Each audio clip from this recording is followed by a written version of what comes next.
Innal hamdalillah nahmaduhu wa nasta'inuhu wa nastaghfiruhu wa na'udzu billahi min shururi anfusina wa min sayyiati a'malina may yahdihillahu fala mudhillalah wa may yudlil fala hadiyalah. Asyhadu an la ilaha illallah wahdahu la syarikalah wa asyhadu anna Muhammadan abduhu wa rasuluhu wa sallallahu alaihi wa ala alihi wa ashabihi wasallam. Ya ayyuhalladzina amanu taqullaha haqqa tuqatih wa la tamutunna illa wa antum muslimun. Amma ba'du. Baik, kita akan lanjutkan hadis yang ke-11. Monggo, Pak Budi dibaca. An Abi Muhammadin Muhammad Al-Hasan bin Ali. Hadis 11, tinggalkanlah apa yang meragukan. An Abi Muhammadil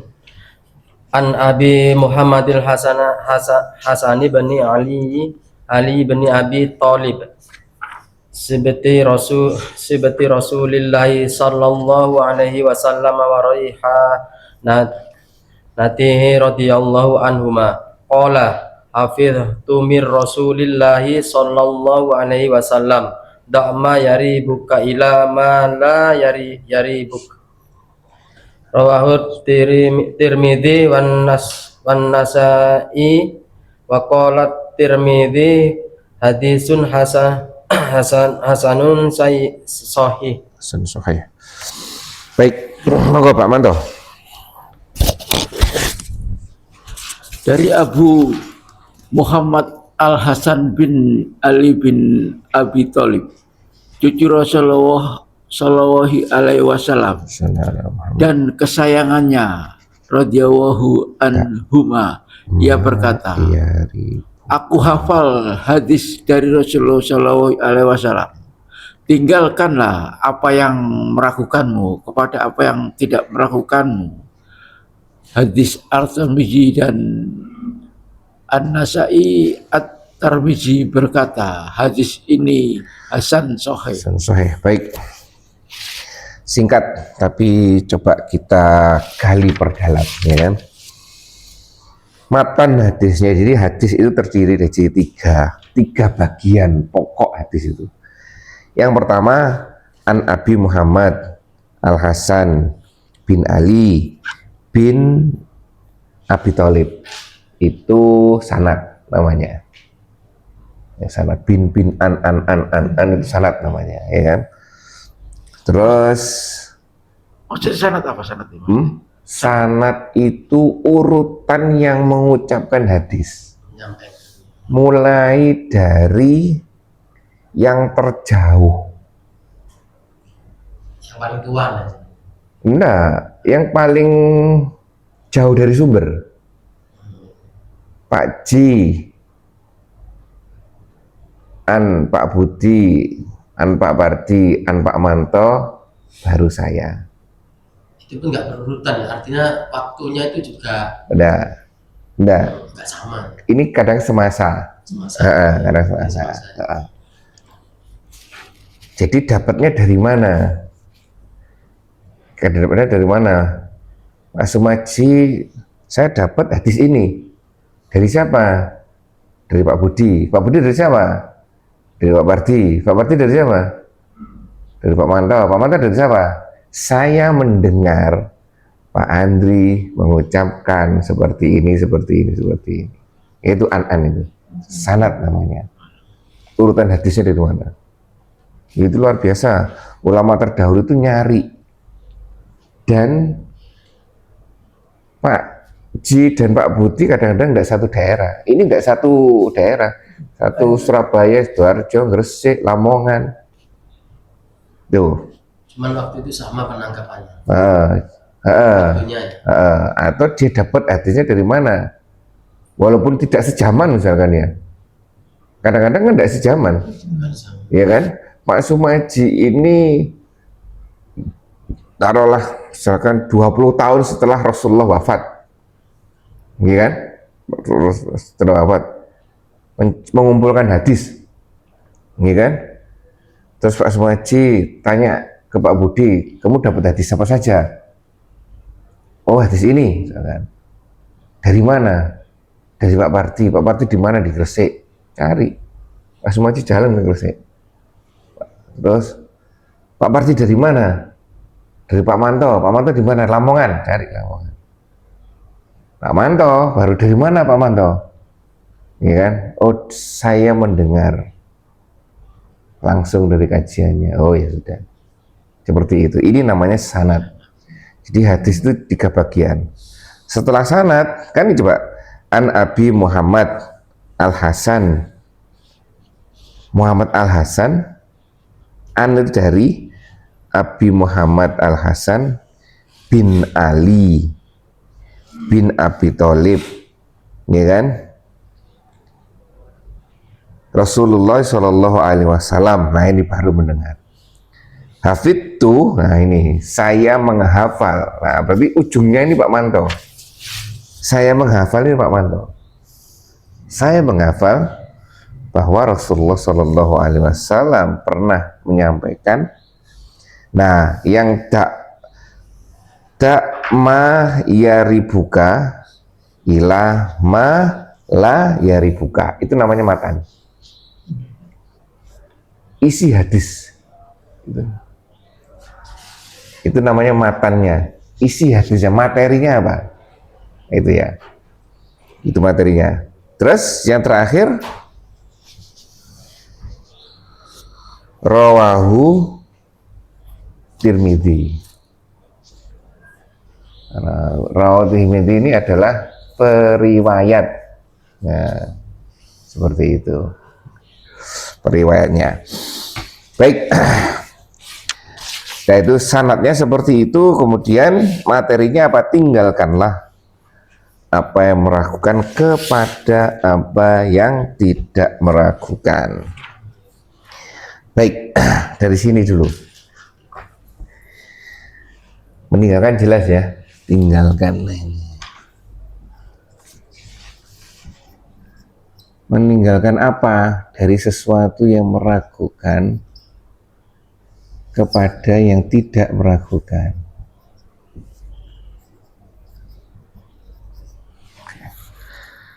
Baik, seperti yang seperti yang biasanya kita bahas di sini, kaitkan dengan materi hadis harus kita pelajari dulu, ya kan, sebelum mengaitkan dengan kita yang sekarang. Baik, apa sih meragukan itu? Meragukan itu apa? Sama-sama. Hah? Sama-sama. Sama-sama, oke. Antara iya dan tidak, posisinya ragu-ragu ini di mana? Berapa persen? 50-50. Hah? 50-50. Ada pendapat lain? Yang tidak tahu sama sekali. Hah? Yang tidak tahu sama sekali. Wah, iya bener. Iya bener, 0%, iya kan? Nggak tahu. Iya. Ayo. Oh, kalau 0% tidak iya, tidak, karena 0 dia, nggak tahu, ya kan? Udah. Lainnya. Ya. Jadi benar apa yang disampaikan Pak Manto, iya dan tidak, ragu-ragu itu posisinya antara di sini. Nah, posisinya di sini. Ya kan? Artinya ini tidak mungkin. Karena apa? Dia sudah punya pendapat. Bener kan? Dia harus punya pendapat dulu, baru ragu-ragu. Punya bekal dulu, baru ragu-ragu. Kalau tidak punya bekal, tidak mungkin dia ragu-ragu. Ya, seperti kayak guyonannya di bidang saya, di kedokteran itu. Bahayanya dokter yang kurang pandai, kompeten dengan dokter yang kompeten, ya kan? Kalau dokter yang berkompeten sesuai ilmunya terstandar, itu malah berpikir banyak dalam menentukan terapi pasien. Tapi kadang-kadang kalau dokter yang kurang upgrade ilmunya, del gitu, sembarang kadang-kadang cepet gitu, ya kan, itu yang kadang-kadang tanda tanya kita, ya kan, ini kualitasnya gimana ini, ya kan. Kadang-kadang pasien dilihat, kenapa dok mikir lupa ilmunya? Bukan lupa, ini banyak data di sini, mana harus dipakai ini, ya kan, gitu. Jadi seperti itu. Banyak pertimbangan, ya. Seperti ini, ragu-ragu. Oh, berarti modalnya ragu-ragu kita harus punya ilmu. Kalau tidak punya ilmu, tidak mungkin ragu-ragu. Ya, oke. Jadi di sini, ketika ilmu itu, ilmu berbenturan dengan keadaan, atau berbenturan dengan ilmu yang lain, ini mulai muncul keraguan. Situ pesannya Rasulullah, ya kan, tinggalkanlah yang meragukan, ya kan. Nah, ini yang menarik. Ketika kemana meninggalkannya? Nah, ini kemana meninggalkannya? Ke sini atau ke sini? Kemana gimana? Kemana meninggalkannya kan? Ya tidak. Hah? Tidak. Ayo. Ke iya atau ke tidak? Ya, iya kan? Tidak ikut. Oke. Artinya ke arah kita yang punya ilmunya atau ke arah yang tidak punya, kita tidak punya ilmunya? Yang punya ilmunya. Oke, ini yang penting. Ke arah kita yang punya ilmunya. Walaupun toh nantinya ketika kita berhadapan dengan ini mungkin benar. Tapi karena kita tidak tahu, yang kita tahu adalah yang ini dan sama-sama benernya, ya udah kita lakukan yang ini yang benar tanpa menyalahkan yang ini. Enak kalau seperti ini, tidak kontok-kontokan. Ini kan seperti itu. Ya, jadi kembali kepada yang kita punya ilmunya. Dalam masalah ibadah, kalau saya ngomong ibadah, kita mengkerucut ke rukun Islam yang 5 ya. Syahadat, sholat, puasa, zakat, sama haji, itu yang ibadah ya. Kalau merujuk kepada yang ibadah, misalkan kita ngomong sholat aja, ya kan? Sholat, ragu-ragunya sholat terkait. Nah, masalah rukuk di lama. Ayo. Nah, seperti itu gimana? Sujud nunggu rukuk. Terus Sujud. Sujud, karena jumlah sujud itu lupa. Ya, lupa. Apakah harus tahiyat akhir atau duduk di antara Ya, sujud? kedua atau ke satu sama. Itu sujud baru 1 kali sujud atau sudah 2 kali sujud. Nah, 2 kali. Nah ini, ya kan? Nah seperti itu gimana? Kita harus memutuskan sesuatu, ya kan? Di saat kita ragu, sudah kembalikan kepada ilmunya. Misalkan dah tahunnya berapa, harus dipastikan, karena kita tidak boleh bertindak di atas keraguan, itu tidak boleh.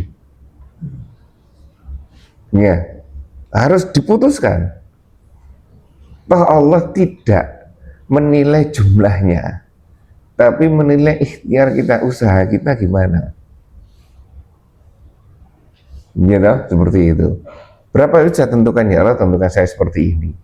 Solusinya apa? Nah, kembali lagi, kita juga ada ilmunya, namanya penanggulangan risiko. Nah, kalau bahasa sekarangnya, penanggulangan risiko gimana? Risiko saya itu lupa karena keterbatasan, karena sudah usia saya itu lupa nantinya, ya kan?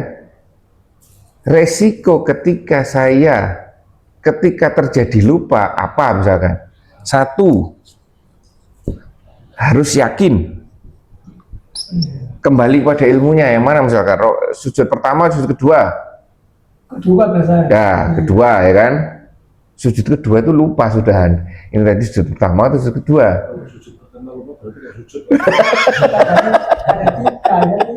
Nah, nah, misalkan kita ya wes tentukan dua, tapi dua ini ya kan masih ada keraguan di kita. Ini ada dua, selesaikan dua itu. Yang kedua, lakukan apa? Sujud sahwi, itu sujud sahwi. Caranya gimana sujud sahwi? Sebelum salam. Nah, ada dua. Ya. Boleh sebelum salam, boleh sesudah salam. Apa bedanya Pak Manto? Iya. Ya kan, kalau kita lupa dalam ibadah, dalam konteks ibadah yang 5 ini, yakin, tentu kan yakin dulu, saya yakin seperti ini. Nah, ini dalam sholat, kalau dalam sholat kuda susawi. Kalau sebelum salam gimana? Kalau kita yakin, kita sendiri meyakini bahwa itu saya ada kelupaan. Kalau sesudah, ini kita butuh konfirmasi, berarti ininya kuat banget. Iya kan? Kuat banget. Konfirmasinya nih. Ke makmum. Terutama kalau kita jadi imam. Nah, kita jamaah. Itu jamaah. Iya kan? Imam. Konfirmasi. Tapi Hah? kalau Ustaz, Nggih. pas kami di Kalimantan itu Pak Manto.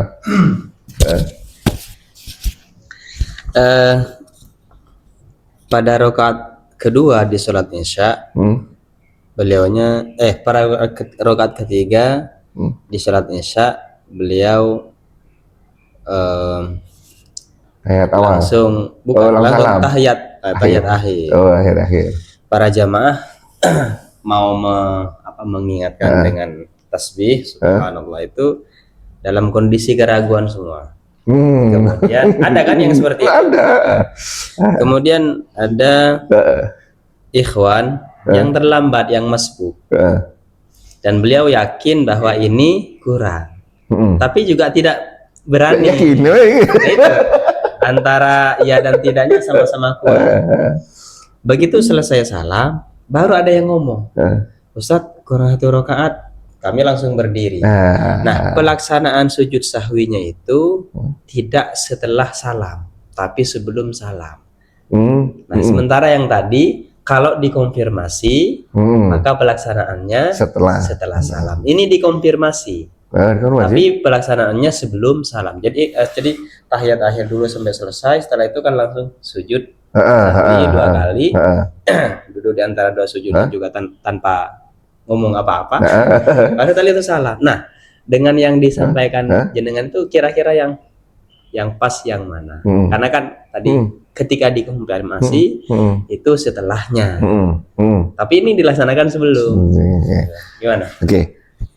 Itu terjadi jamaah ya. Ini kan jamaah. Kembali lagi. Imam yang berperan. Makmum kan ngikuti toh. Makmum kan imam. Nah, kalau ini ada imam, ada makmum. Makmum tugasnya hanya mengingatkan saja. Makmum tidak bisa mengubah perilaku imam.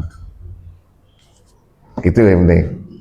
Jadi tidak ada subhanallah teriak-teriak, itu tidak ada. Tidak ada, ya kan? Subhanallah sampai teriak-teriak itu tidak ada, ya kan? Misalkan juga Pak Wanto jadi imam misalkan, lupa ayat misalkan, Pak Budi di belakang teriak-teriak melanjutkan ayat, itu tidak boleh seharusnya. Ya sudah, biarkan aja Pak Wanto. Ya seperti itu. Jadi posisinya, hak dan kewajibannya makmum hanya mengingatkan saja tanpa bisa mengubah perilaku imam. Ya kan? Imam juga seperti itu. Imam bertindak dengan apa yang dia yakini. Kalau memang dia yakini seperti itu jalankan seperti itu. Tinggal, nah terakhirnya nunggu konfirmasi dari jamaah. Qadarullah satu ruangan ragu-ragu semua. Ya ini sudah. Kalau semua seperti ini ya sudah selesai, gitu kan? Sudah selesai. Hanya saja tadi informasinya nyampainya kapan? Kalau informasinya di dalam sholat dengan tadi tasbih tadi subhanallah. Imam juga seperti itu. Ketika ada subhanallah, ketahuidirian imam, artinya kewaspadaan, kehati-hatian imam itu ada warning dari belakang, ada apa ya? Gitu kan? Padahal saya ini yakin bahwa ini sudah yakin, tapi ada warning. Itu teruskan aja sesuai dengan keyakinan, baru tanya ada apa? Ya, oh iya, konfirmasi, benar. Dulu malah di sini yang salah itu makmum. Makmum itu bertasbih subhanallah, subhanallah. Satu makmum. Subhanallah, sudah. Yes. Imam dan jamaah lainnya itu meyakini imam itu benar. Satu orang ini bertasbih. Setelah itu, tahu ditanyakan enggak itu? Pak Yusuf waktu itu. Lah, itu terus dikonfirmasi enggak? Imamnya konfirmasi ke Pak Yusuf enggak? Lupa ya. Seingat saya dikonfirmasi. Lu enggak, kamu yang salah. Kamu yang salah, artinya kamu yang mengingatkan. Oh ya sudah, enggak masalah ya kan. Jadi lainnya itu benar, ya kan. Jadi walaupun informasi datangnya di dalam sholat atau di luar sholat. Imamnya ngikuti Pak Yusuf. Oh gitu. Iya, tapi sebenarnya imamnya betul. Oh, malah salah malah. Nah itu ya. Ini makanya itu penting juga ilmu. Ya, itu penting juga ilmu jadi imam. Imam seperti apa? Imam sesuai dengan keyakinannya. Tinggal nanti nambah saja. Itu ya. Kalau imam, oh iya sih saya lupa, yakin sudah. Itu seperti itu. Pak Mando. Hah? Tapi yang terjadi kemarin kan imam udah sujud sahwi, Bener nggak? kurang Kurang memang. Kurang. Banyak yang dari makmum ngasih Mengingat. tahu kurang. Mengingatkan imam dan yakin ya. Dan yakin. Pak Mom yakin. Oke. Imam yakin. Habis itu dari imam kan sudah sujud sahwi, meskipun beliaunya bilang yakinnya udah lengkap ya, tapi udah pakai sujud sahwi. Yang makmumnya kan meyakini Kurang. rakaatnya, tapi di imamnya nggak nambah lagi. Ya, makmum yang udah pasti yakin kurang, berarti kan nambah rakaat. Ini lanjutannya nih tadi. Saya sama. Nah, ini benar ini. Kan betul saya. Jika imam masih yakin dengan pendiriannya, ya kan? Dan berbeda pendapat dengan makmum, ya sudah. Imam sesuai dengan keyakinan imam sudah selesai, kita nambah sendiri, gitu. Saya sholat lagi itu. Saya sholat lagi 2 kali saya. Nah, Karena saya bagus. Nol lagi. Nol. Kok kita gini Ustaz? oh akhirnya banyak. Ya. Beda. Sholat lagi saya. Nah, itu ya. Itu gimana kita? Ya udah kita nambah sesuai dengan kekurangan yang kita yakini. Masalah iman sudah diingatkan, sudah ya sudah. Seperti itu. Jadi kita tidak mungkin mengubah perilaku seseorang. Kita tugasnya hanya mengingatkan saja. Itu ya terkait dengan ibadah atau keraguan. Kita ingat waspada karena keraguan ini, ragu-ragu ini kan termasuk was-was, ini datangnya dari setan. Ini kan selalu mengganggu kita. Ya, kita di dalam sholat pun sering dicuri, ya kan? Curi rokaat kita, curi bacaan kita, ya kan? Banyak. Makanya kita harus waspada. Baik. Ini kalau ibadah, kalau terkait dengan ibadah, ya kan? Seperti misalnya zakat. Zakat ini seharusnya harus kita bayar. Lebih mundur lagi harus kita hitung. Kan ingat ya, zakat ini adalah wajib. Zakat ini hukumnya wajib. Wajib ini. Sesuatu yang wajib itu harus kita tunaikan dulu syarat dan rukunnya. Walaupun terakhirnya nanti kita tidak membayar apa-apa. Tuh. Jadi seperti kaidah-kaidah tentang sholat, puasa atau haji, ya kan? Kenapa enggak haji? Saya sudah daftar, dapat berapa tahun? 40 tahun. Ya sudah selesai. Berangkat enggak berangkat haji urusan nanti, ya kan? Kenapa enggak daftar haji? Misalkan, oh belum cukup uangnya, sudah selesai. Nah, zakat juga seperti itu. Hitung dulu sebelum menentukan saya bukan pembayar zakat.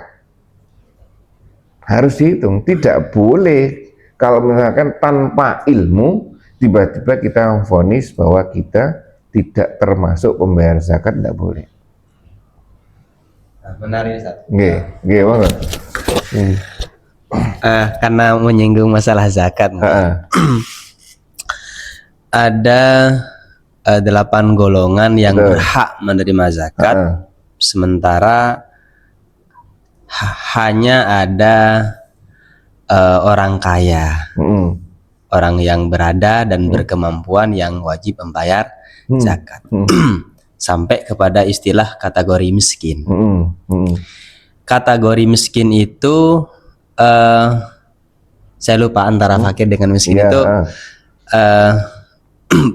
punya kasab ataupun punya pekerjaan, namun dari hasil pekerjaan tersebut tidak mencukupi untuk gaji berikutnya. Anggaplah seperti itu. Kalau gajinya bulanan, tidak mencukupi untuk memenuhi kebutuhan dirinya dan keluarganya kalau punya tanggungan. Selama dalam konteks Indonesia 1 bulan lah seperti itu. Artinya pada tanggal 15 sudah mulai seperti itu. Itu kategori miskin gitu. Kalau yang fakir memang tidak punya pekerjaan dan seterusnya. Konteks Indonesia, BPS mengatakan kalau tidak salah orang yang dalam hariannya belanja 20.000, maka tidak masuk kategori miskin. Artinya kan 20.000 kali 30 kan 600.000. Sementara UMR saja di anggaplah Surabaya 4 juta pinten saya kurang tahu. Itu untuk menghidupi keluarga dengan 4 juta sekian itu masih banyak yang kemudian tidak nyampe seperti itu. Nah, mengacu kepada istilah miskin tadi, apakah 4,8 ini dengan kewajiban dirinya, kewajiban menafkahi istri, memberikan pendidikan kepada anak dengan membayar sekolah dan seterusnya, berkorelasi lagi dengan BPS tadi? Masih sudah masuk kategori kaya atau kategori yang wajib zakat atau yang menerima zakat itu maksud saya. Betul. Itu satu. Menarik ya di sini ya. Karena gini, kita harus bedakan ada dua ini. Kedua, antara negara dan individu, individu atau warga. Kita bedakan di sini. Ini yang sering kita gaungkan di sini. Bahwa kita harus belajar. Ini yang penting. Karena apa? Kadang negara ini menentukan fikihnya. Ini fikih untuk banyak orang. Banyak orang. Sedangkan UMR kita di Surabaya 3,8. UMR di Lamongan berarti ya Pak? Pasuruan 1, sekian maksudnya. Di Madiun itu 1, sekian maksudnya. 1,8. Gitu, 1,8. Taruhlah 1,5 di Madiun itu. Dia kan jauh. Apakah dengan seperti itu standar pembayar zakat, standar fakir miskinnya gimana? Gitu kan? Lah ini negara berusaha menyetarakan dengan seperti itu. Dengan membuat UMK, terus kebutuhan hidup layak. Nah itu kehidupan layak seperti apa? Bahkan sampai tadi yang terbaru itu mengukur miskin dengan rupiah, ya kan? 20.000 di sini bisa makan. Saya mungkin nggak tahu di Jayapura gimana. Untuk satu orang mungkin iya. Iya. Tapi kalau untuk berkeluarga. Makanya itu. Maksud saya. Untuk satu orang loh 20.000. Di Papua itu mungkin nggak cukup. Nggak cukup, sangat nggak cukup. 50 paling enggak. Nah makanya itu. Ya gimana seperti itu? Akhirnya kembali kepada kita. Kita yang harus tahu diri, sama seperti imam tadi. Kita harus punya ilmu bagaimana kita dalam menyikapi status diri kita. Ya makanya itu zakat ini harus kita hitung setiap tahun, bayar atau tidak bayar. Sebenarnya saya ini statusnya apa? Oke, panduan pemerintah itu sebagai panduan. Silakan pemerintah membuat aturan seperti itu. Tapi itu hanya sebagai panduan. Detailnya saya yang melakukan sendiri. Per individu yang harus tahu kualitas dirinya sendiri. Ya, makanya itu. Ini yang sering ditinggalkan. Jangan zakat kan banyak ya. Zakat mulai zakat ternak segala macam. Pak Chandra sudah kena itu berarti. Ternak dia ternak tani, ada lagi kebun, ada perkebunan, tidak ada tani sama ternak saja ini. Tani ternak sama harta kekayaan ini kena semua udah. Perikanan mas. Perikanan. Ya kan, gimana caranya, ya kan? Bahkan yang sekarang kan YouTuber juga kena. YouTuber. Karena termasuk kasab kan. Iya benar. Dan bahkan ada omongan begini, YouTuber kadang menari-nari di atas penderitaan orang lain. Jadi ada mobil nggak naik di video, masuk ke YouTube dapat AdSense sementara sopirnya. Nah itu ya. Itu ya sampai ke situ. Jadi YouTuber juga, TikToker, YouTuber dan semua yang platform media massa itu yang kemudian menghasilkan uang, menghasilkan rupiah, itu ada hitungan zakatnya dari Komisi Fatwa MUI seperti itu. Wah, ini bagus kan itu. Makanya itu kita harus mengetahui kita sebenarnya itu termasuk pembayar zakat atau bukan. Kalau fitrah jelas wajib ya. Kalau fitrah setiap orang itu wajib. Kalau fitrah ya. Hanya bedanya nanti, nah ini zakat fitrah itu nanti bedanya dia dilahirkan di dalam bulan Ramadan atau di luar bulan Ramadan, itu aja bedanya. Ya, nanti kita bahas lagi itu ya. Bedanya itu kalau jadi ada seseorang yang tidak perlu bayar zakat fitrah di saat itu. Karena apa? Status kelahirannya. Itu saja. Selain itu harus bayar pajak. Harus bayar zakat fitrah. Zakat lainnya selain fitrah adalah zakat yang kita dapatkan fasilitas dari Allah ini. Semuanya untuk usaha ini segala macam, semuanya harus kita perhitungkan. Nah itulah hitung zakat kita ini. Ini kan? Jangan-jangan, nah ini jangan-jangan kita kalau ngitung materi ya, jangan-jangan tidak bersuudzon juga sama Allah. Kita tidak diberi kemampuan lebih dalam materi ini karena kita tidak fakih dalam mengelola materi. Kenapa? Disuruh ngitung zakatnya tidak bisa. Apalagi nanti dikasih uang banyak, tambah tidak bisa nanti. Nah, itu loh. Ya mana ya? Coba hitung. Dikatnya ya Allah ini mungkin nanti dengan seperti ini harta saya nambah nanti. Atau saya pingin tahun depan, coba keinginan niat untuk menjadi pembayar zakat mal. Nah, iya kan? Harus kaya dulu, iya kan? Iya mana ya? Itu makanya itu ini. Saya tahun depan bukanya terus, alhamdulillah. Saya tidak bayar.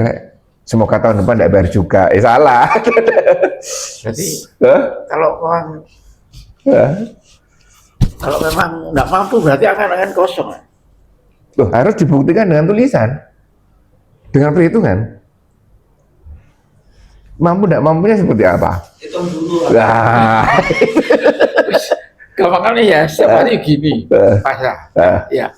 Terus itu apa lagi? harus itu. Artinya tetap artinya ada bentuk pertanggungjawaban kita kepada Allah. Bahwa ya itu nanti itu adalah dasar kita bahwa kita bukan termasuk membayar pajak.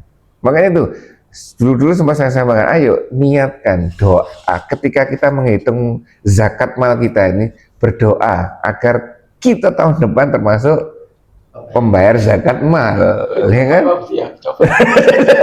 Itu Pembayar zakat, belajar ilmu. coba pembayar zakat mal itu kalau sekarang ya 85 gram toh. Ya. Tidak hanya ini saja loh. Jadi katakan 25 juta. Ya. Ya gue kan harus aura ya. Nah, dan ini harus berhenti selama 1 tahun. Nah, ini 1 tahun harus berhenti ini. Loh kan? Ini jenenge sudah positif.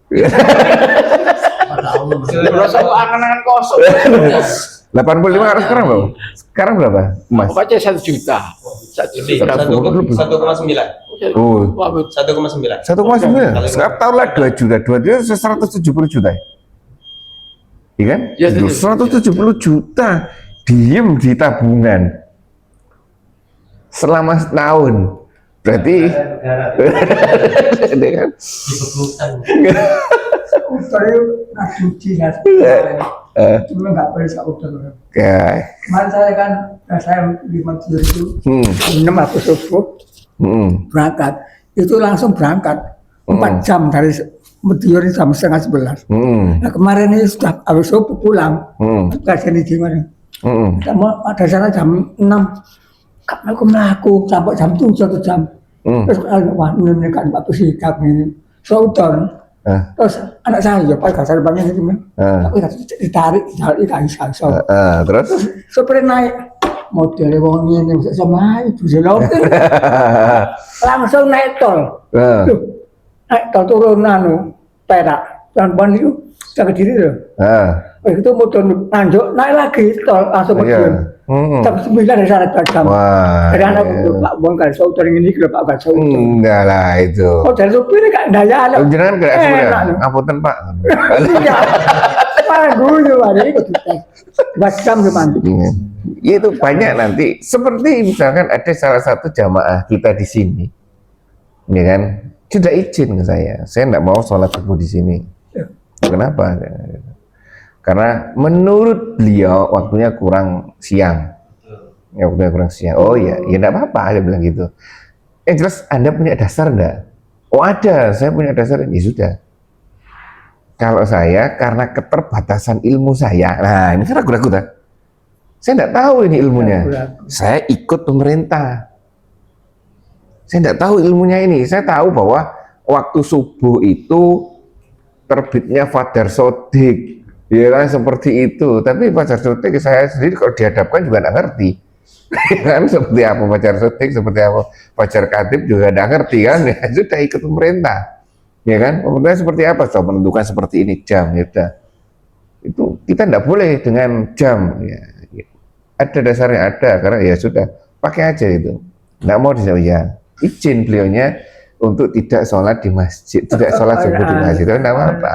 Ya seperti itu kan, dia sudah menetapkan ketidakragu-raguan beliau dengan dasar ternyata berkesimpulan seperti itu, enggak apa-apa. Ini kan? Artinya sudah, asal punya dasar, enggak boleh nol seperti ini, ikut-ikutan, itu yang enggak boleh. Ya.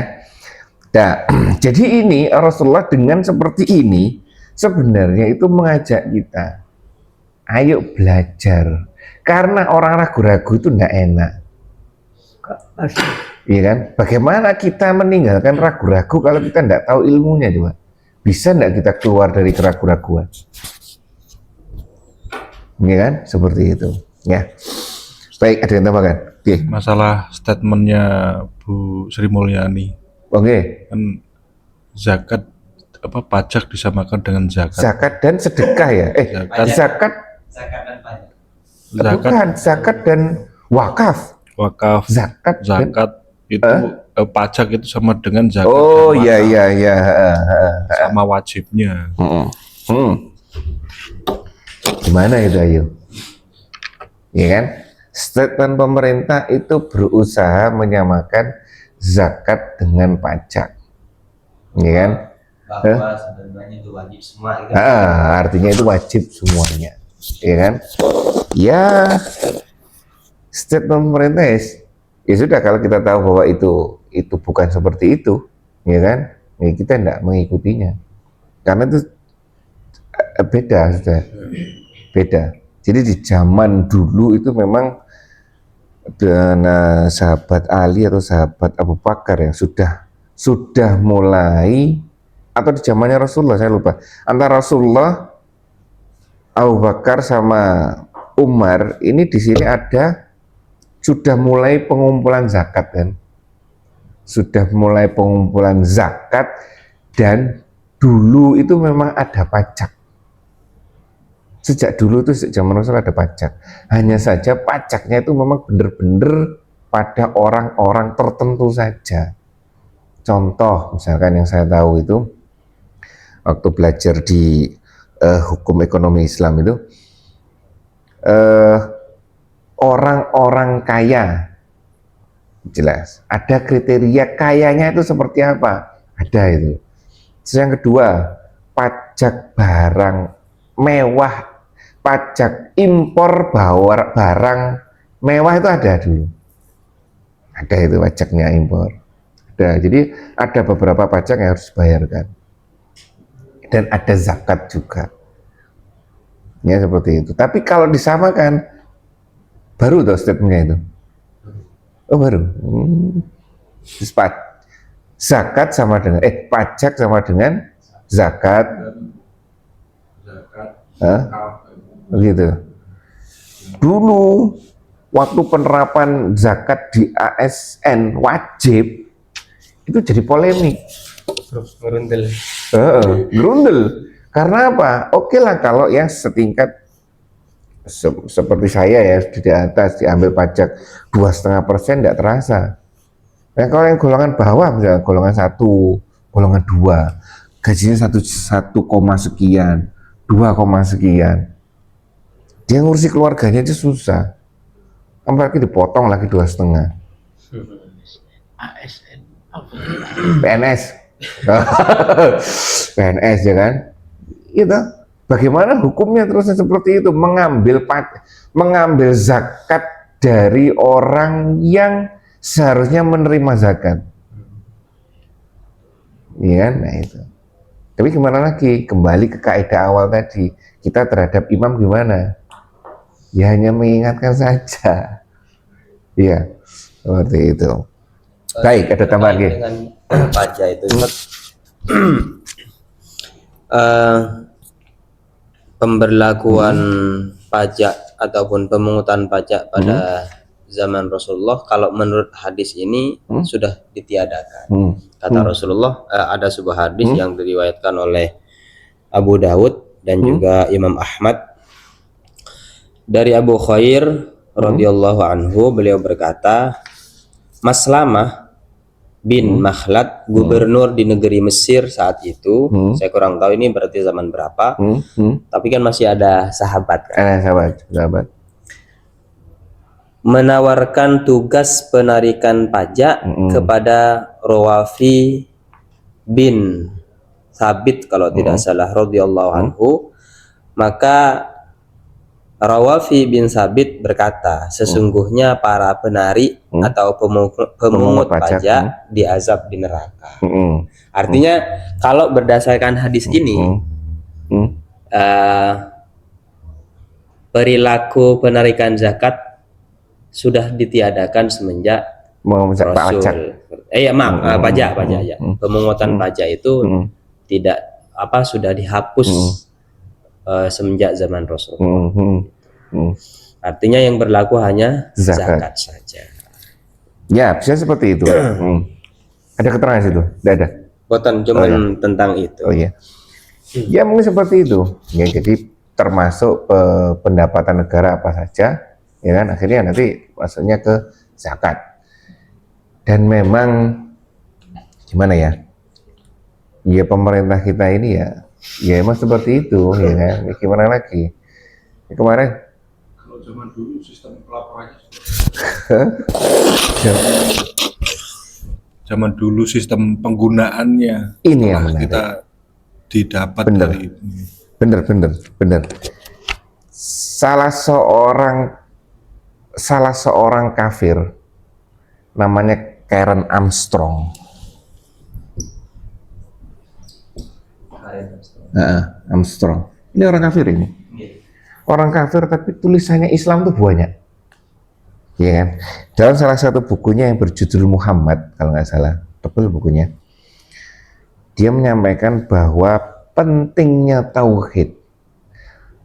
Tauhid adalah pondasi umat Islam, pribadi Islam untuk melakukan sesuatu. Ya kan? Pondasi umat Islam, seseorang Islam Muslim untuk melakukan sesuatu harus berpondasi pada tauhid atau akidah ini. Nyambung pada apa yang disampaikan, tanyakan oleh Pak Chandra. Bagaimana pelaporannya dulu, ya kan? Oke, sebelum pelaporannya, bagaimana dia sadar dulu bahwa dia termasuk membayar zakat atau enggak? Ya, karena dulu bayar zakat itu sukarela. Sepeninggal Rasulullah saja ada masalah sedikit terkait dengan pembayaran zakat ini. Setelah itu sukarela lagi, ya kan?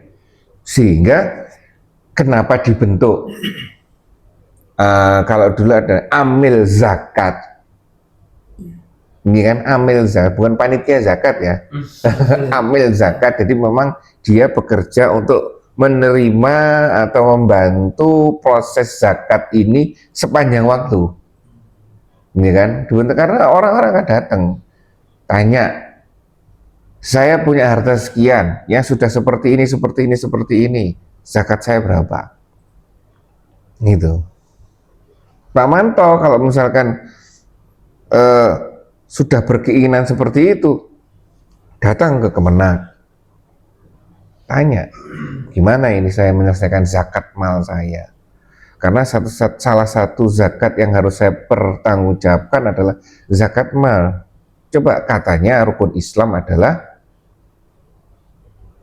rukun perilaku yang harus dikerjakan selama mengaku menjadi Islam. Iya kan? Bener toh? Rukun Islam adalah perilaku yang harus dikerjakan selama dia mengaku sebagai orang Islam.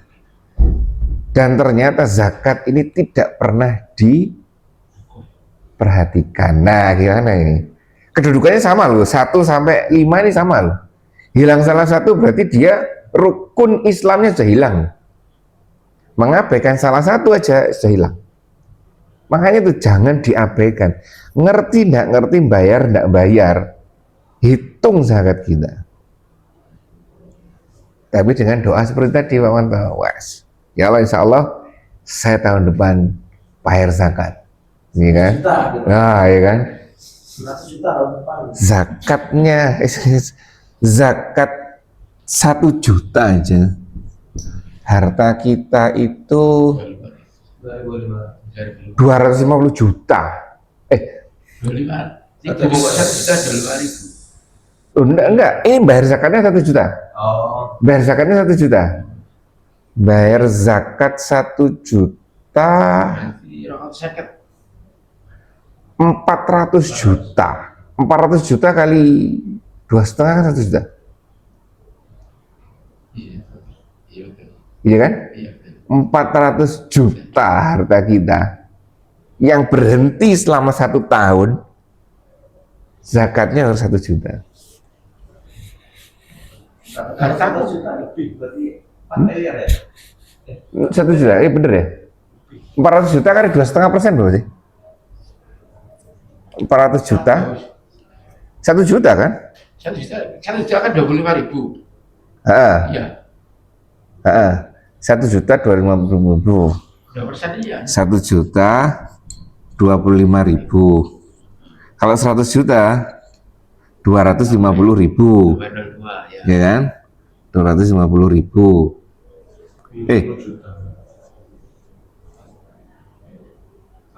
2,5 juta toh? Kan 25.000 tambah 02 kali 40 2,5 juta.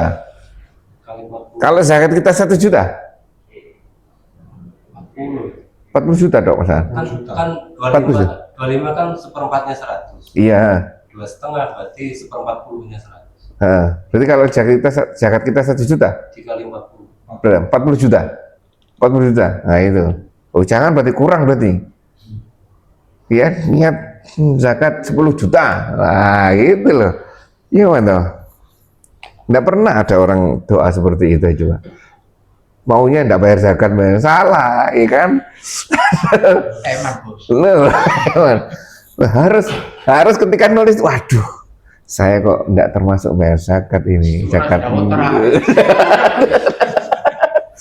Nah, ya itu ya, kembali ke sini, artinya keraguan-keraguan itu harus ditinggalkan.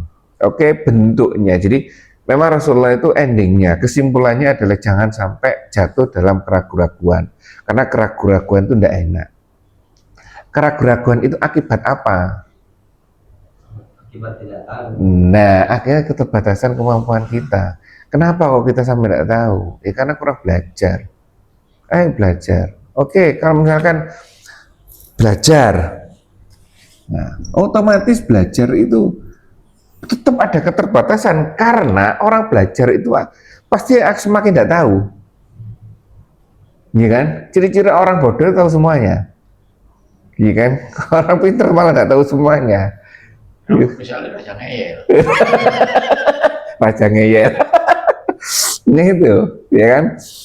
Nah, dalam proses belajar pasti kita ada satu titik yang nggak tahu, iya kan? Rasulullah ngasih ini, solusi ini. Karena kita tidak mungkin akan tahu semuanya. Islam itu tidak mungkin.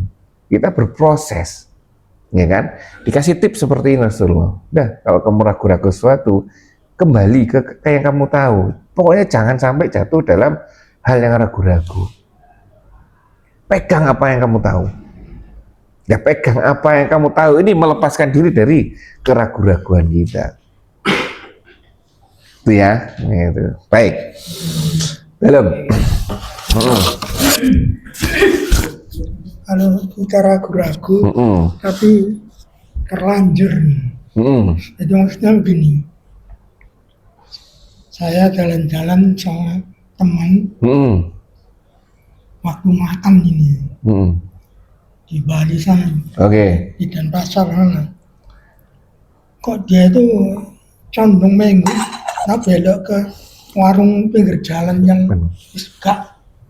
enggak jelasan. Jangan ke sini, kamu bos enak ini. Terus saya itu timbang engkel-engkelan manut. Setelah itu sudah dia pesen nasi, ya, 2 gitu dia bilang. Saya diem aja. Saya nggak ngerti kalau di apa ini meja itu ditutupin ya dana babi. Buka ini, langsung mau muntahnya apa? Saya enggak makan ya, minum aja. dia cek enak ini padahal arep Madura. Setelah itu dia makan mau enak ini. Saya tuh minum ini ya, minum apa ya, minum teh, saya minta teh. Tapi setelah saya minum sambil jalan ke tempat lain ini, saya tuh mikir, ini teh tapi terus tempat yang Nah ini untuk bodoh ini, jadi melakukan ini. betul. Ragukan kan? Coba kejadiannya Pak Haji berapa tahun yang lalu? Aduh isu. Puluhan tahun yang lalu ya. Dan itu sangat mungkin terjadi pada kita saat ini coba. Dan maksud saya itu terlanjur itu apa ya, termasuk berdosa atau teman kita istighfar sudah cukup atau gimana? Satu, yakini bahwa kita sudah bermaksiat pada Allah. Ayo. Iya kan? Bermaksiat pada Allah dan dolim terhadap diri kita. Ya kan? Karena nabrak, doliman kita nabrak. Iya kan? Terus yang kedua, istighfar. Mitigasi ya Pak, penanggulangan resikonya seperti apa? Istighfar. Jadi kita benar-benar tahu, kita salah, terus harus ngapain? Cukup istighfar. Istighfar sudah, selesai istighfar, selesai. Nah, pengalaman Pak Haji ini, coba, sekarang ini sudah sangat banyak. Makanya itu, kenapa kita, hadis kemarin, hanya makanan saja bisa membuat doa itu tidak jelas mau kemana, ya kan? Jelas nggak jelas doa itu ujungnya nanti kemana nggak jelas, ya kan itu? Hanya karena makanan. Pentingnya makan sekarang waspada itu. Makanya itu kenapa saya menyampaikan di sini terkait dengan kehati-hatian dalam memilih restoran. Satu, ini berlaku untuk siapapun ya. Ya, artinya gini, yang satu adalah MUI. Cari label ini. Ya kan? 80 ke atas saya ke sana kembali. Ada tulisannya warung muslim. Ya, enggak apa-apa. Yang di kampung itu warung muslim. Seutuh maju tadi. Ada. Ya, seperti itu. Terus yang kedua, kalau tidak ada label MUI-nya gimana? Lihat penjualnya. Kenapa harus dilihat penjual? Kalau muslim, harapannya ya sudah dia tahu aturannya. Kalau yang jual orang kafir, kalau saya tinggal. Karena saya tidak bisa memastikan kualitas makanan ini. Ya, oke, kualitas makanya tadi kemarin sampaikan, kalau makan saya di sini gorengnya semua halal, di rumah saya baru makan babi, ya kan beda Pak. Tapi peralatan makan minumnya, ya kan gimana? Seminggu nggak mau makan daging. Ada teman perhatikan. Kenapa kau minta tempe saja? Ya, seperti itu ya. Saya ceritain, sore saya diajak keluar, ayo makan. Kamu senang makan apa? Kalau saya senang padang. Cari padang. Balik padang. Iya, paling aman. Paling aman. Paling aman. Ya ditulis ya. Ya itu ya. Cari penjualnya. Yang ketiga, lihat jenis makanannya. Ini screening, jadi alat bantu kita untuk menentukan bahwa kita tidak ragu-ragu terhadap apa yang kita makan. Ya, coba ini MUI jelas kan, kita tidak ragu-ragu. Penjualnya, kalau orang kafir tinggalkan, kalau orang muslim lihat dulu ini, karena juga orang muslim juga banyak yang jahil, ya kan? Ya, seperti itu. Kalau sudah ini terpenuhi, ya insya Allah, walaupun endingnya itu masih ada unsur-unsur yang tidak jelas, paling tidak kita sudah melakukan itu, kita bisa nanti mempertanggungjawabkan di hadapan Allah bahwa kita sudah berusaha, ya kan? berusaha menjalankan hadis yang kemarin, berusaha untuk tidak jatuh pada hadis yang sekarang. Sekecil hanya makanan aja loh ya.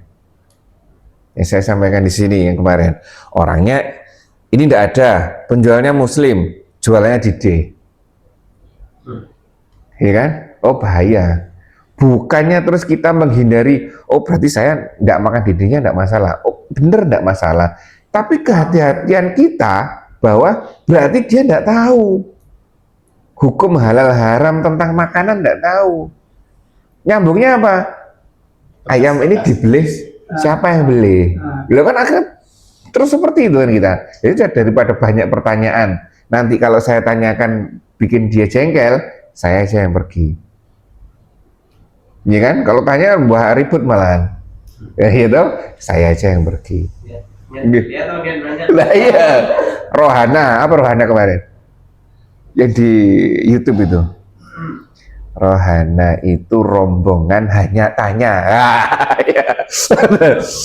Yes, apa namanya baru di mall itu. Rombongan ibu-ibu, ya kan? Namanya Rohana. Rombongan hanya tanya. Ada satu lagi apa lah, roh apa satu lagi itu ya kan? Ini daripada hanya tanya tadi ya. Nah seperti ini hanya satu sisi, karena kita dengan belajar tadi, bener makanan ini luar biasa. Belum lagi nanti alat makannya. Oke, dalam 4 madzhab kita yakin, enggak apa-apa, madzhab lainnya dicuci selesai. Madzhab Syafi'i yang detail. Harus pakai ini sekian, baru pakai ini sekian. Ya kan? Udah pakai mazhab mana? Ternyata Pak Manto adalah orang yang fanatik. Saya harus pakai mazhab Syafi'i. Ya udah, berarti tidak boleh makan di situ Pak Manto. Kenapa? Alat cucinya harus dicuci 6 kali dulu, baru 1 kali dengan sabun atau dengan tanah. Ya kan? Kalau dicuci biasa tidak bisa, berarti najis semua itu. Tidak, ganti mazhab saya. Nah, mana ya? Pindah madhab ya kan, seperti itu ya. Jadi kedetilan diri kita itu juga sangat dipengaruhi dengan isi kepala kita. Orang yang tidak tahu hadis ini atau kurang belajar mentadaburi hadis ini dan hadis kemarin, ya pasti tidak akan memperhatikan kualitas makanan kita ya. Coba misalkan, saya di sini dikaitkan dengan keadaan sehari-hari ya, dengan kita. Bagaimana Pak Manto lagi saya contohkan, bagaimana perilaku kita ketika ada lampu kuning. Nah ini kan, sebenarnya lampu kuning itu menuju ke merah atau menuju ke hijau? Lah harusnya gas atau rem.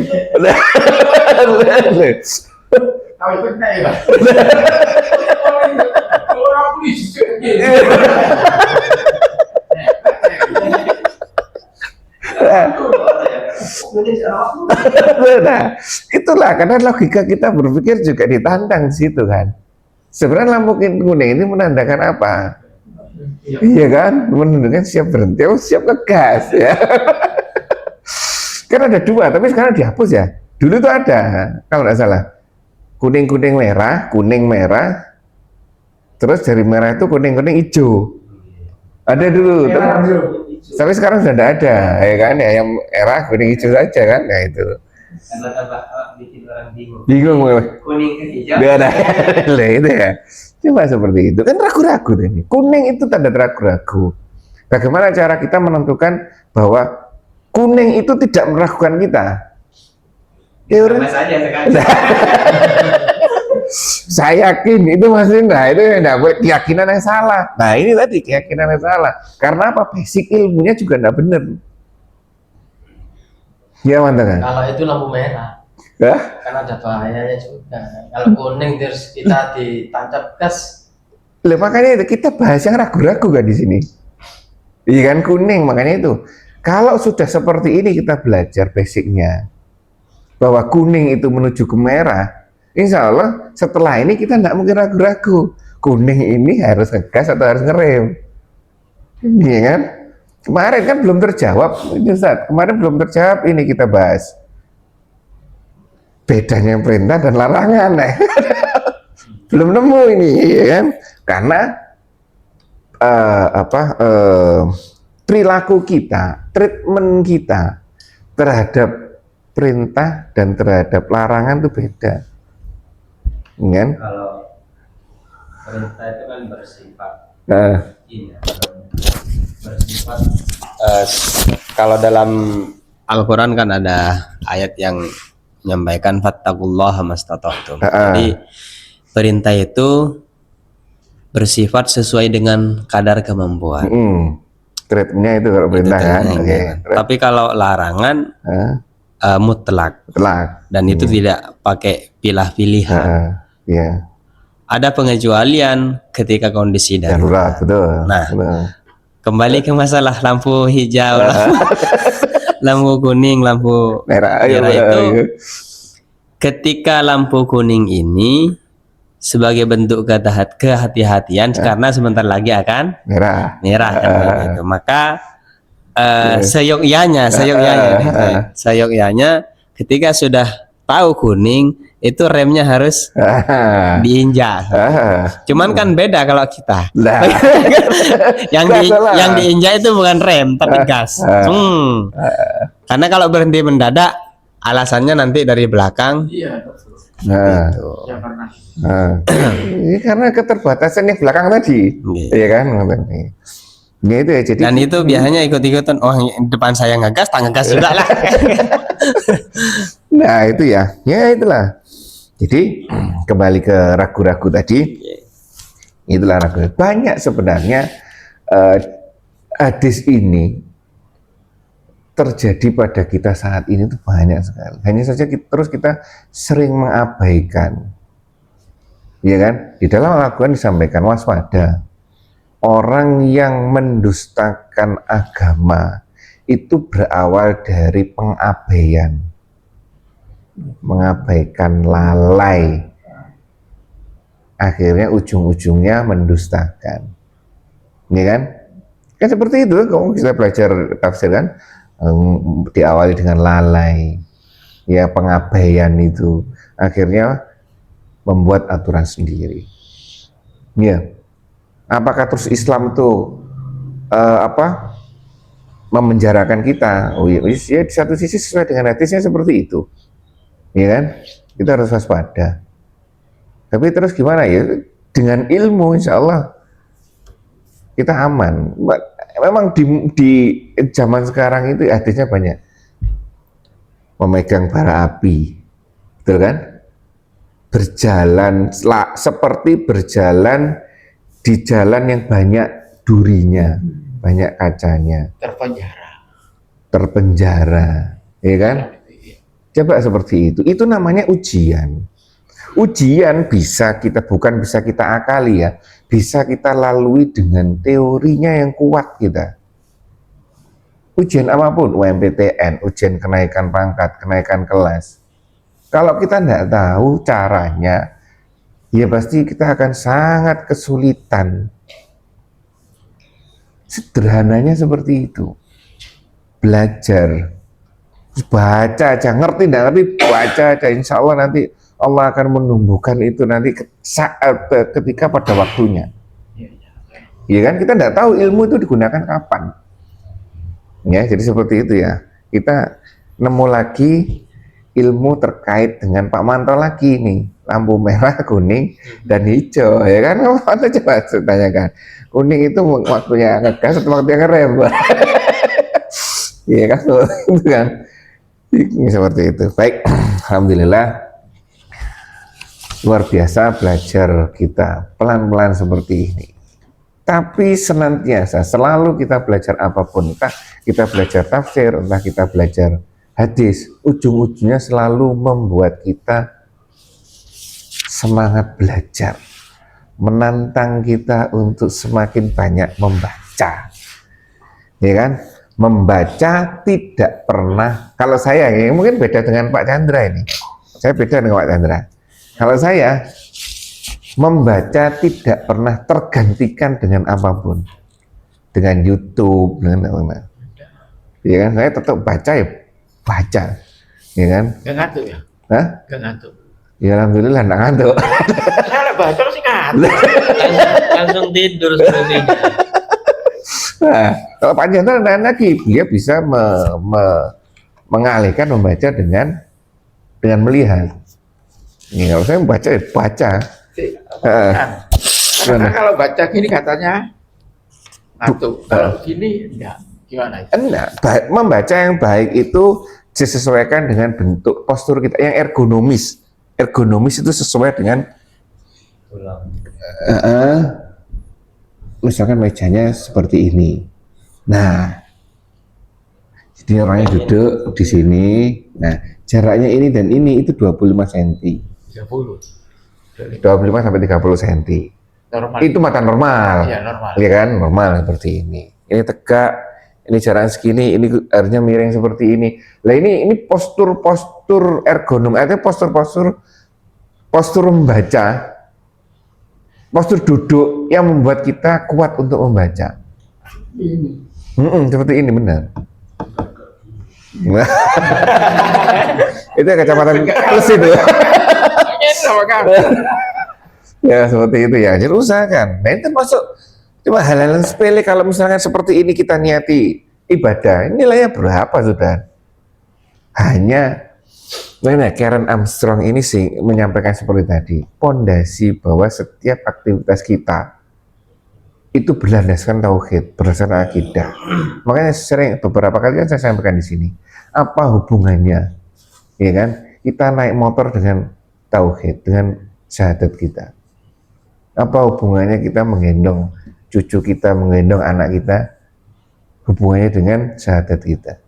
Pasti ada, karena kita di segala aktivitas kita harus bermuara dari sana, harus bersumber dari sana. Ya seperti itu ya. Andika kemarin kecelakaan, ya harus ada manfaatnya. Andika ya, ada manfaatnya berhubungan tauhid harus ada itu. Ya, ayo ngomong. Mau berpendapat ini silakan. Bisa kira dengan tenang. Ya. Sedino. Ya. Berapa hari? Kesan-kesannya ada lumayan. Lumayan loh. Enggak tidur. Tetap inilah apa pengen lagi maksudnya? Gimana? Oh iya bener nih lama deh. Walaupun ini enggak diharapkan ya. Artinya mempraktekkan sesuatu yang kadang dai itu gaung-gaungkan saya. Kita dalam kondisi apapun tuh harus tetap sholat. Nah itu waktu itu kan ya susah. Tapi ya tetap itu. Seperti tadi kata Ustaz tadi. Gimana akhirnya tayamumnya? Ya semampu saya, ngoles-ngolesinnya semampu saya. Lah itu. Sini kan juga ada infus dan lagi. Iya. Ini semampunya. Bener apa salah? Wallahu a'lam. Semampunya. Nah, itu loh. Terus apa lagi pelajaran untuk kita?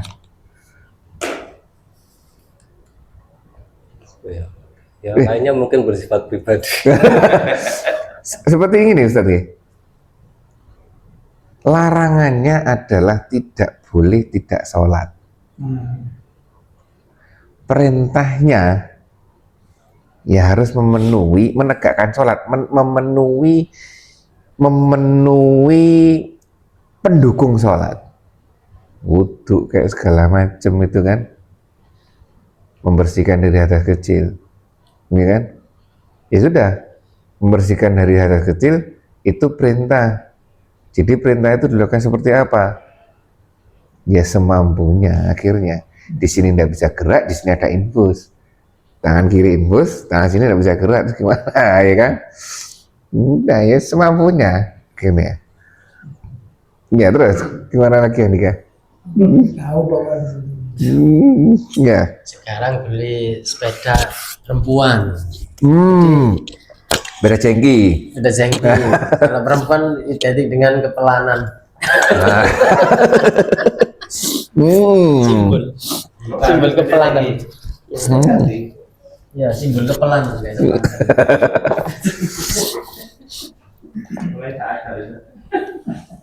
Ya memang itulah pelajaran Pelajaran lagi untuk kita apa, Andika? Hah? Memang menyakitkan itu. Ya. Apa lagi?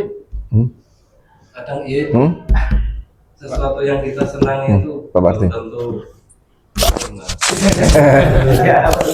Sesuatu yang kita senangi. Yo. artinya kan saya kalau nyepeda saya kan ya artinya selama ini saya nyepeda ya tidak pernah kenapa-napa gitu kan. Saya juga gitu ya enjoy fun gitu loh. Tapi Tapi orang yang melihat, tapi orang yang melihat, ya walau selama ini kan saya dianggap kalau saya gini cepet aja sebenarnya terukur. Kalau remnya nggak pakem ya saya nggak berani ngukur. Terus kondisi rame atau apa tetap saya tuh bisa ngukur. Selama itu seperti itu nggak asal ngegas.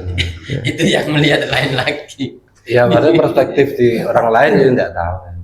Cara itu tatanan nggak ada kok. Tahu saya ini. Ujian ya? Musibah. Seperti yang pernah dulu kita bahas, ujian yang menarik, ya kan? Ujian yang menarik pada saat kita senang. Kita di sini suruh mencuri mau nggak mau, suruh korupsi nggak mau, ya kan? Tapi ketika ujian itu di sesuatu yang menyenangkan kita itu yang bahaya. Cuma contoh Handika, iya kan? Sebenarnya ujiannya di situ ternyata, ya kan?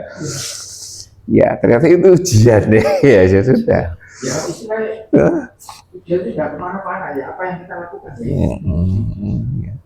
Iya Andika ya, luar biasa pelajaran Andika. Kapan-kapan nanti Senin besok Andika menyampaikan lagi satu lagi. Bagaimana ya apa? Bagaimana dia merasakan jaraknya kamarnya Handika dengan masjid rumah sakit haji itu paling dari sini ke situ kamar mandi. Tapi dia tidak bisa. Sebetulnya bisa aja saya jalan kaki. Semuanya nggak bisa mengimbangi gerakan. Lah ya itu intinya apa? Nggak bisa kan? Nah itu bagaimana sikap kita terhadap itu. Nah, lagi kan individu lagi. Udah ya Allah, saya mampunya seperti ini. Yang kalau ulama dulu seperti itu ketika di penjara, nggak tahu Handika. Kalau ulama dulu di penjara ketika ada adzan dia tetap berdiri dan berjalan sampai mentok di pintu penjaranya. Ya Allah, saya mampunya sampai di sini. Itu luar biasa kan? Ininya, ya.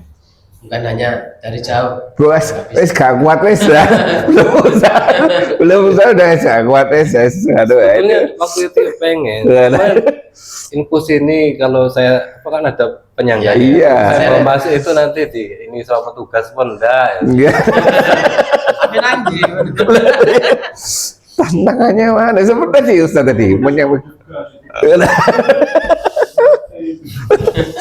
Nah itu semua. Ada kursi apa enggak? Kali Pak. Ya. Menang nasional nih, keren ini, menang tak. Ya. Nah, intinya kurang niat. Itu ya. Baik, alhamdulillah luar biasa. Kita belajar pelan-pelan di sini, mengkorelasikan dengan aktivitas kita, semakin meningkatkan kewaspadaan kita, ya kan? Semakin mengingatkan pada kita bahwa kita berada di akhir zaman. Geger kemarin tentang masjid apa? Danau apa itu yang sudah mengering. Ya, makanya waspada. Kurang lebih maaf, kita tutup majelis kita ini dengan bacaan hamdalah dan doa penutup majelis. Alhamdulillahirabbil alamin. Subhanakallahumma wa bihamdika asyhadu an la ilaha illa anta astaghfiruka wa atubu ilaik. Assalamualaikum warahmatullahi wabarakatuh.